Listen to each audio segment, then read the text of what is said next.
You are listening to an MLGA Network podcast. Cam, What, Phil? I'm worried about you. And, what the hell for? Permission to speak freely.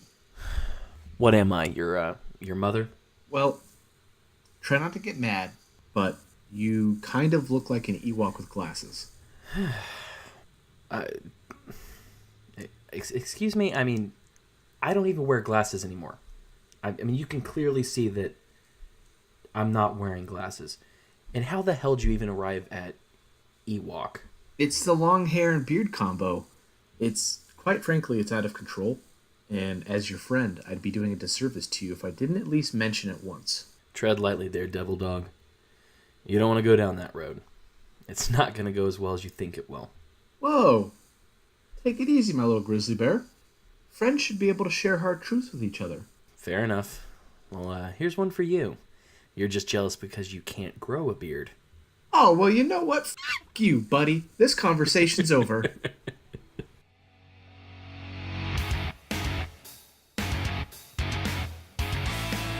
Welcome to Make Liberty Great Again, the best damn liberty podcast that you've never heard of.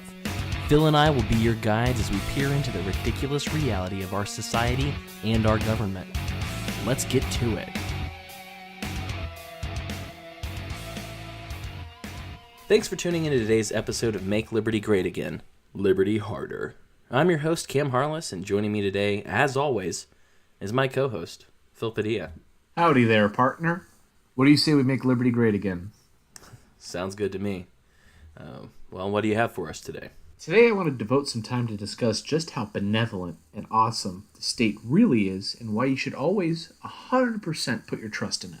That's right, folks. Today we're going to open up the history books you weren't issued in those government prison camps where you learned to read and write. So, what didn't the public school system tell us, Phil? Well, we're going to take an abridged trip all the way back to World War II for a little thing called Operation Paperclip. What's that, you're asking? Don't worry, I'm going to tell you. Towards the twilight stage of World War II, the Brits and Americans thought it would be a really great idea to team up to uncover all kinds of German secrets. Military secrets, scientific secrets, technological research, the whole kit and caboodle. So there was this group called the Combined Intelligence Objectives Subcommittee, and they began rounding up related documents and other materials. They were also tasked with interrogating German scientists at the research facilities that were taken by the Allies. Well, I mean, that sounds pretty standard. I would agree with you, partner. However, the U.S. saw it fit to retain and employ approximately 1,600 German scientists to work for the U.S. during the Cold War. And they also imported their family over. So, that's right, folks. After years of horrific fighting and millions dead, the U.S. government used Nazis to develop an arsenal of rockets, biological and chemical weapons just to make sure those slippery Soviets didn't get it first. We went from fighting Nazis to employing them. And honestly, I hear that 1,600 is actually kind of a low number. I wouldn't doubt it. Here's where the story gets better. President Truman, at the time, expressly forbade recruiting Nazis or Nazi supporters, but the Office of Strategic Services and Joint Intelligence Objectives Agency said, "Nice try, guy. Go F yourself." How so? And are we sure that Truman didn't use air quotes when he forbade it? I wouldn't put it past him. These organizations eliminated and covered up evidence of potential war crimes because the information they were seeking was just too important. Let's make this very clear. The U.S. government was having a pissing contest with the communists and wanted to get ahead of them in terms of technology, weaponry, and whatever else could give them the upper hand against the Soviets.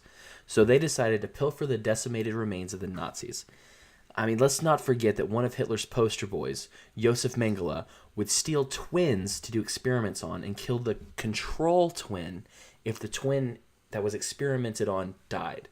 Not to mention that he tried to inject dye into the eyes of these kids to see if he could change the color of their irises to blue and kept their eyes as souvenirs. But despite knowing this, I mean, certainly, Phil, certainly they didn't put any Nazis in charge of anything important. I mean, right?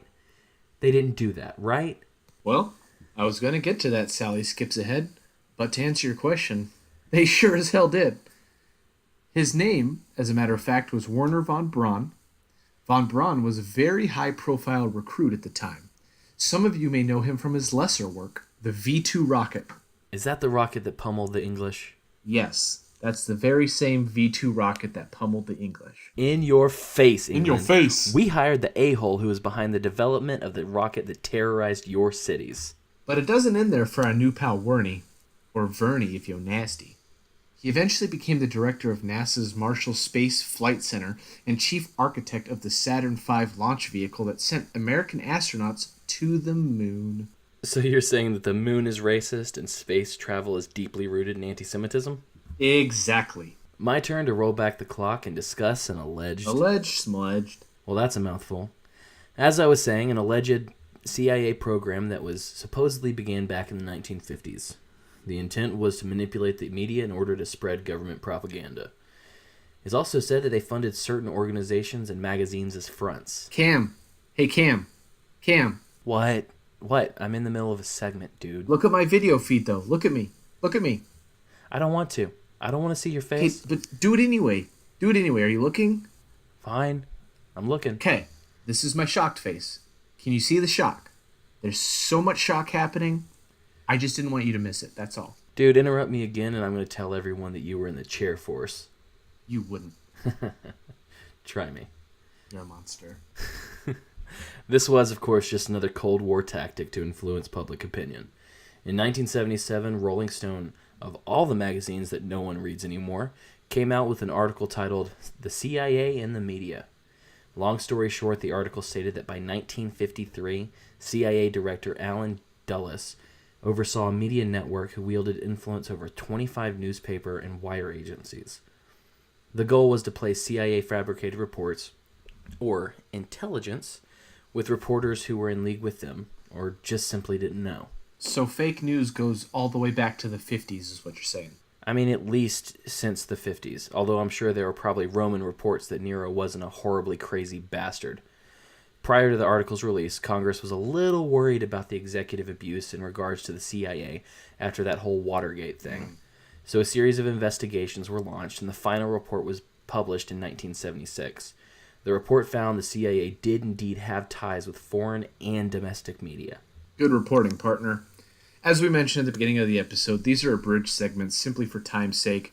We'll be linking the related articles and pages we used for research, for our listeners out there.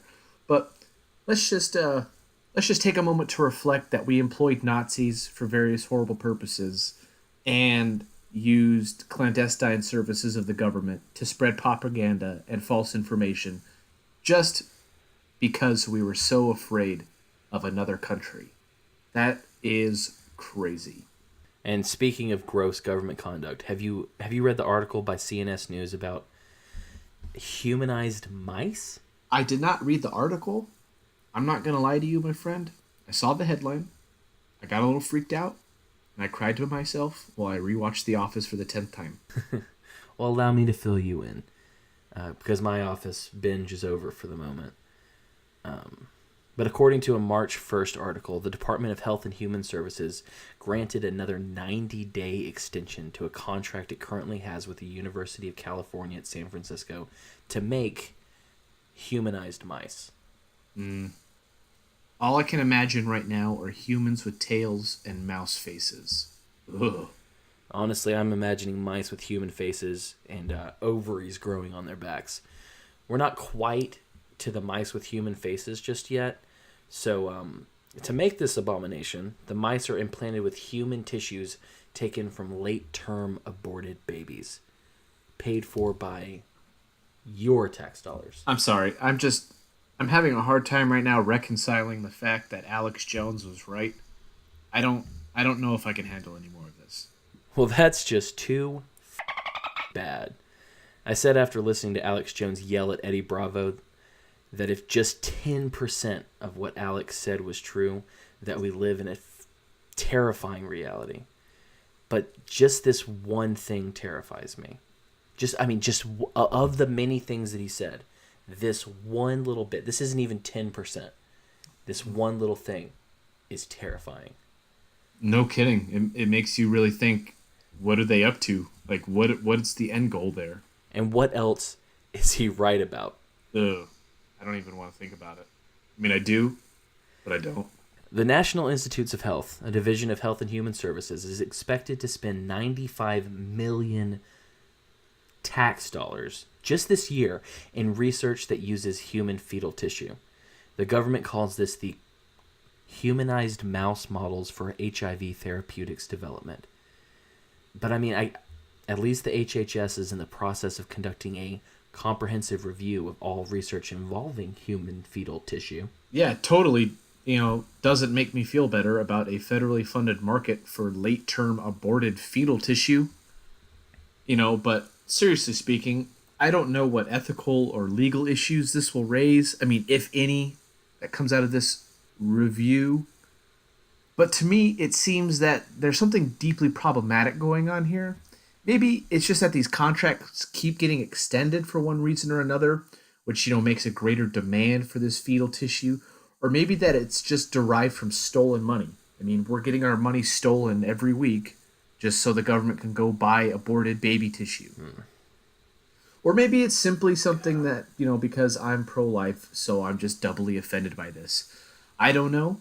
I'll have to spend some time reflecting on that one, but I do know, for one thing, it's disturbing. No, I mean, I agree. Honestly, they should just cut out the middleman and call it the Mengele study. Mm-hmm. I mean, it'll be interesting to see what this review turns out and if the contract will be extended again in a few months. Right. We're just going to see how that all plays out down the road. But let's shift gears, shall we? What fun surprise do you have in store for our listeners? Oh, I have a surprise. I actually have a super fun game. But before we do that, let's talk about a recent libertarian fight. What did Sarwak do now? Well, I mean, hold on. Am I right in assuming that he's done something stupid again? You are absolutely correct that Sarwark is part of it. There was a tweet that was screenshot and made its way around libertarian circles. Let me read it for you real quick. Maxine S., she tweeted this, Jim. She said, I don't want sex work to be decriminalized. I want it to be normalized. I want hiring a sex worker to be seen as no different than getting private piano lessons or a massage. I want sex work to be accessible and recognized as a valuable community resource. What the What the indeed. So how does Sidewalk fit in? How else? Seriously, how else? What do you think would get him into this? Well, if history's taught me one thing, it's that Tom Woods probably had an opinion on the matter, and Sidewalk had to butt in and argue with him for literally no reason. Yeah, because, Sarwark is actually small potatoes in the libertarian world, despite being the leader of the Libertarian Party. But which means nothing, by the way. So Dr. Woods responded to one of these posts saying that although he is for the decriminalization of prostitution, the prospect of normalizing it and celebrating it gives him pause. He said that he felt if that were to happen, that it would cheapen sex in a much more devastating way culturally if prostitution became the same as getting piano lessons. Well, of course. I mean, that seems like a pretty reasonable stance to take. I mean, we don't know what unintended cultural consequences that would come from just normalizing sex work and just viewing women as, a sexual transaction. I mean, who knows what would happen? Right. Yeah, but Sarwark disagreed. Tom, you see, isn't allowed to have an opinion that doesn't glorify prostitution or drugs or anything. I mean, if he doesn't want it normalized and celebrated, then he must be a Republican who wants it to be illegal and have more laws to stop prostitution. Right, of course, that's how they're going to spin it. But, of course, that's not what he said at all. No. He simply said that he feels that the further cheapening and commoditization of sex via celebrating prostitution could even hurt how we view things like rape and how devastatingly awful that is. When getting a blowy for a couple bucks becomes as easy as getting a cup of coffee and is celebrated as people who teach children how to play the piano, he estimates that would have an effect on our society that isn't exactly positive. So, he disagreed and didn't think normalizing prostitution was the way to go. Right. Makes sense. Libertarian isn't about prostitution being legal. Can you imagine, going out to a restaurant and with a group of friends and then just saying, Hey, hold on a second. You see this chick over here? Be right back. You see that biddy at the bar? I'm gonna throw a 20 at her and see what she'll do. Yeah, I'm just gonna go up to the bar. I'm gonna slap a $20 bill on the table and just see where the night takes Right. us. And that's the thing. Libertarianism is not about prostitution. It's not about doing drugs. It's not about weed. It's not about whatever your favorite vice is being normalized. Libertarianism, plain and simple, is about non-aggression. It's about not initiating violence on peaceful people. Right, and it's also about property rights and not hurting people or taking their stuff. Libertarianism, simply put, is about getting the government out of every facet of our lives. It's not about normalizing debauchery or celebrating immorality. Right, but Sarwark can't let you have that opinion. You see, that's what's holding the Libertarian Party back. In order to get more voters, it needs to be more about prostitution. It needs to be more about sex dolls modeled after children. And it needs to be about shooting heroin in between your toes. And you forgot to mention Bill Weld. Oh, right. The OG. I mean, he's a Republican OG. now. So are we allowed to make fun of him at Libertarian conventions, or is that still, Nope, that would be uncouth. Right. But, why can't the LP and Starburst just act like libertarians? A little L libertarian. Why can't they be for decriminalizing everything, getting the government out of our lives, instead of choosing to platform on things most people would reasonably disagree with? Right. No, I mean, the thing is, I don't think that's possible for them. They can't look at it as, hey, let's stop the government from stopping people from doing things that they consent to and want to do, which is fine. If you're going to do something I disagree with, do it. Why do I have to be the guy who's like, hey, good, that's great. You know what? Go buy a couple hookers. Buy some blow. Why does that? Right. Why do I have to have anything to do with you feeling particularly accepted with whatever you want to do?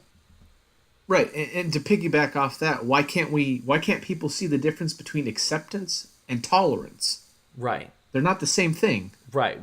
I'm fine with tolerating a lot of stuff I disagree with. You do Yeah, you. I could tolerate a lot. Doesn't mean I'm on the same page with you, or Right, I I'm even not agree gonna- with what you're doing. I'm not going to be the guy who tells you to do some things that I think are going to harm you. I'm not going to be that guy. That would be a bad guy. But yeah, so Right. honestly, if you really boil it down, I think Sarwark wants to normalize prostitution just because he's hoard out libertarianism to make a name for himself. Ooh. But you know what? I'll go even one further. I think a lot of the dudes fighting for this are fighting for it because they just can't get any without paying for it. Yep. It's sad how true that statement probably is. Speaking of sad, let's talk about a new executive order that Trump signed. So Trump's ending an Obama, aka the Drone Ranger Directive, that required annual intelligence reports about civilian deaths. Now, we know in the past Trump has criticized these reports, which gave out details on military activity. He doesn't really like the idea of, the enemy being able to review those reports, which is why he prefers that they be private. And I understand that to an extent. When there are active wars, you don't really want the enemy to see your hand. I mean, even potentially. I mean, especially if they can use those numbers to recruit new quote-unquote insurgents. However, I believe intentionally screening the civilian deaths from the American public, I think that's a huge issue. I think the government has more than gone out of their way to demonstrate that they don't care at all about blowback. So this move leads me to believe we must be killing a pretty large amount of civilians. I agree, and the government can't risk that influencing public opinion on these never-ending wars that we find ourselves in. Now, furthermore, I think this is just going to enable the military-industrial complex to operate in even more secrecy. I mean, how are we supposed to hold anybody accountable when they're purposely withholding statistics about killing abroad and their kill programs? Right, and at least we're not the only people that are pissed off about this. Sometimes I feel like we're the only anti-war people out there, but yeah, there's not many of them left. That's true. The director of the American Civil Liberties Union, their national security project, Hina Shamshi, has actually openly criticized Trump's decision. Shamshi recently stated President Trump has already weakened rules that sought to limit civilian deaths caused by this country's illegal and immoral lethal force program, in which it kills suspects in places where we are not at war. The order now shrouds those killings in even greater secrecy. That's very well put. That just goes back to what we were just talking about a couple minutes ago. And this is just more of a testament to the power of the deep state. Trump was supposed to be the anti-war guy, but we're already seeing him walk back, that stance. And then now he goes ahead and does this. I suppose this is just more 6,000 dimensional chess that he's playing. Yeah, I mean, and that's the thing. When the only really redeeming quality of Trump's campaign, besides smashing the Clintons and smashing the Bush dynasty, was his more or less anti-war stance. I mean, it kind of went back and forth, because I don't think he necessarily has any central principles or anything like that. But I mean, that was the only good thing. And so with him actually not pulling the troops out of Syria now and then doing this, I mean, it's just those neocons in his ear again. I mean, or maybe Trump is one of those magic demon elves that Alex Jones talked about. Maybe so.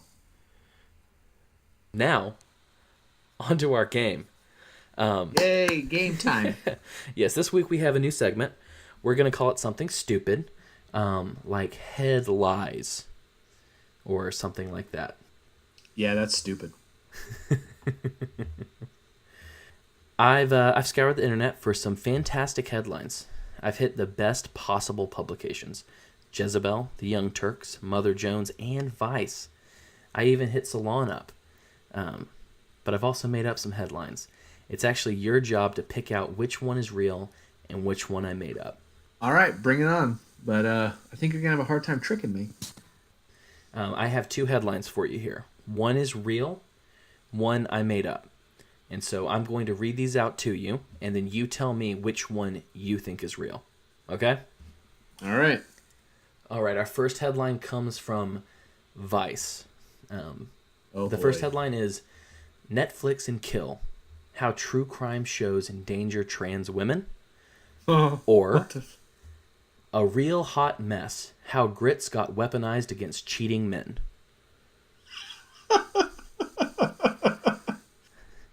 I'm gonna say the second one is the real one. Damn it, you got me. Yeah, that one's right. Yeah. Grits. I actually went more realistic than the leftist swill. All right. You did. The first one sounded too perfect. That's what. All right. Okay, so number nice 2 job, also comes though. from Vice. Thank you. The second one also comes from Vice. So the first is lab-grown meat can't fix the planet that capitalism broke. Ooh. Or the female orgasm in Captain Marvel: A Story of True Power.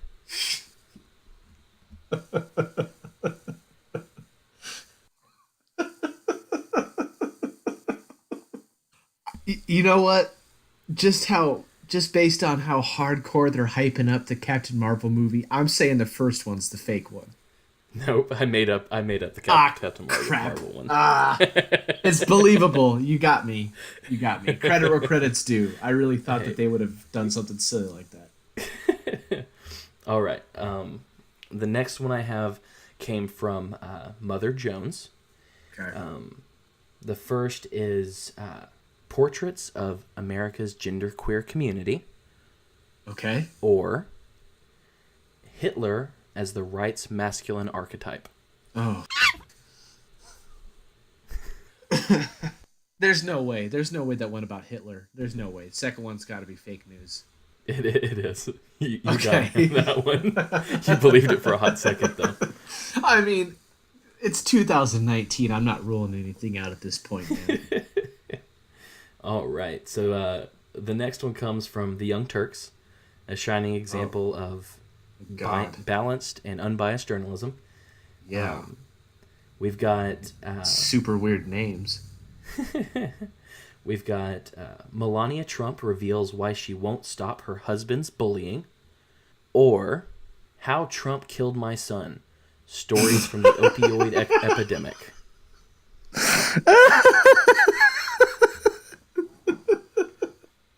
Oh, that one's so good. It has such a punch to it. How Trump killed my son. Do you mean to read it again for you? Hold on.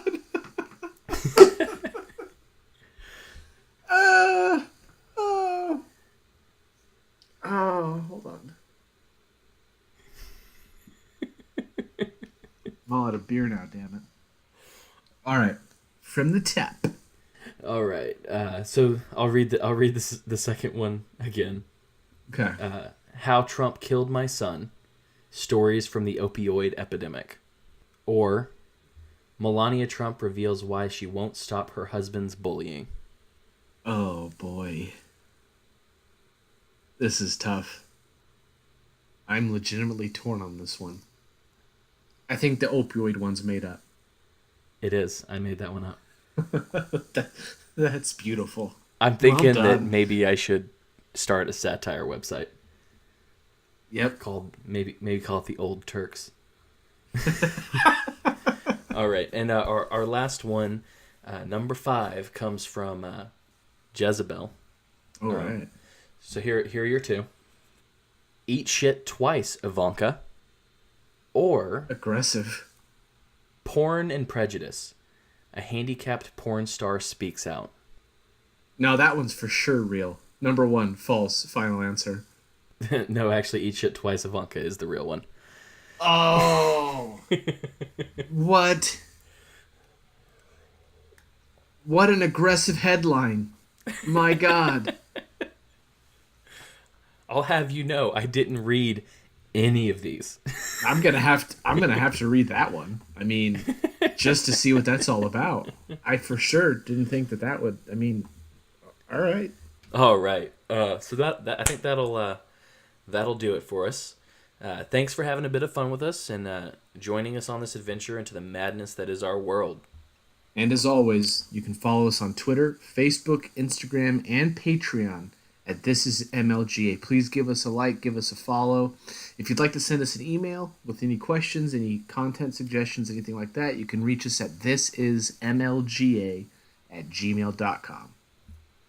Right. And, hit us up, subscribe, and make sure to rate us on iTunes.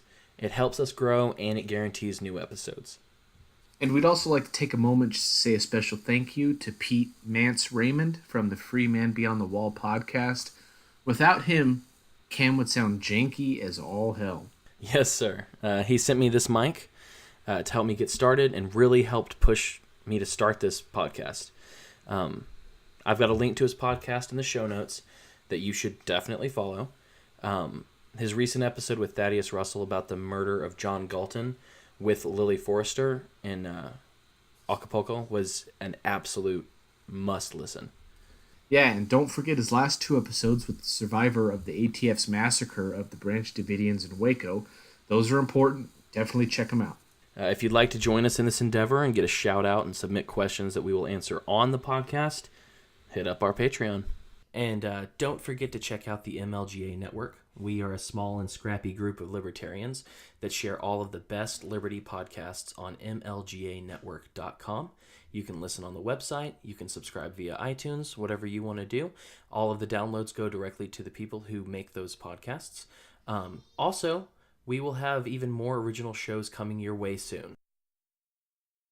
We're happy to be here, and we're happy you're with us. Stay sane, everybody.